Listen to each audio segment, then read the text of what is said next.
You've got all four lines that can fly.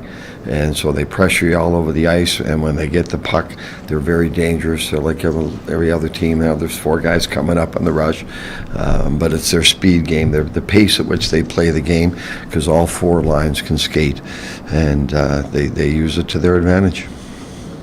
Power play meeting, I guess, is timely. I know that you had talked about the struggles of the power play even before the break, but another team that you've had a lot of success against on the power play. Yeah, we got to score 5-on-5 goal here against them. But listen, at one point our power play was in the top 10. It slid the last couple of games clearly, and we got one last game, and I thought they were moving the puck really well. So hopefully that will continue. But it's just the power play started slow. We got it going really strong there for a while. We got it up into the top 10, and then it slid back. So we want to pay as much attention to it as we can. And again, we practiced it yesterday clearly, and we're hoping to see some results tonight. Rick, what can you tell us about Connor Hellebuck and the rest of the guys who are not out on the ice today? Helly is a little bit under the weather, so we'll see who's. There's a good chance David will be in the net tonight. We'll see how he responds during the day, but he was more under the weather, and again, it was an optional, so the other guys just stayed off. That's their choice. I don't know what your experience was in Dallas, but I remember a Winnipeg game or two against Seattle last year where it seemed like Winnipeg had no room. They were getting swarmed by 3 or 4 guys at once until the puck went somewhere else and they had tons of room. I don't know if that was your experience watching Seattle play, but it looks like they've tightened all of that up and they've got all of those together.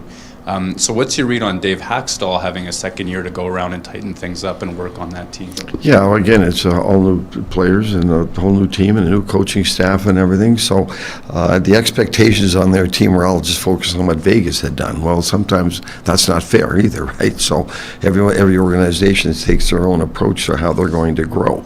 So David's had a great history in this league.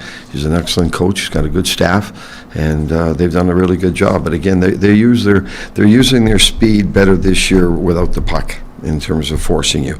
They're using their speed better with the puck. They're supporting it a lot better, and that's why they've been so effective with their 5-on-5 play. Their forwards and their D are more connected.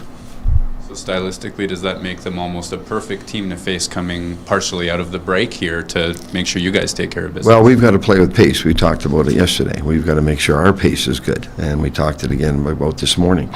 Now, both games we've gone in there, we've had to play the night before, and they're sitting there waiting for us.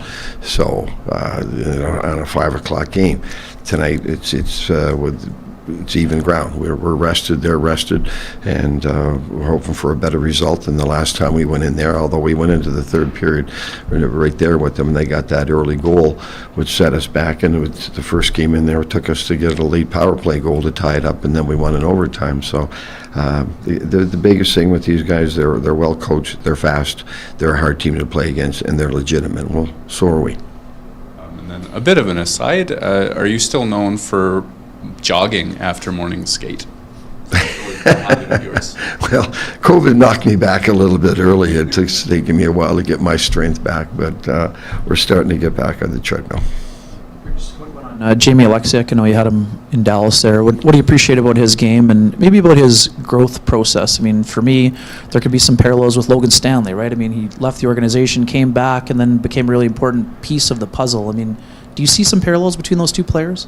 Listen, Jamie's a wonderful kid. He's a great teammate, and he was a real good partner for Miro. He really was, because he's big, he's physical, he ends plays, and he's tough, and he makes his physical presence known.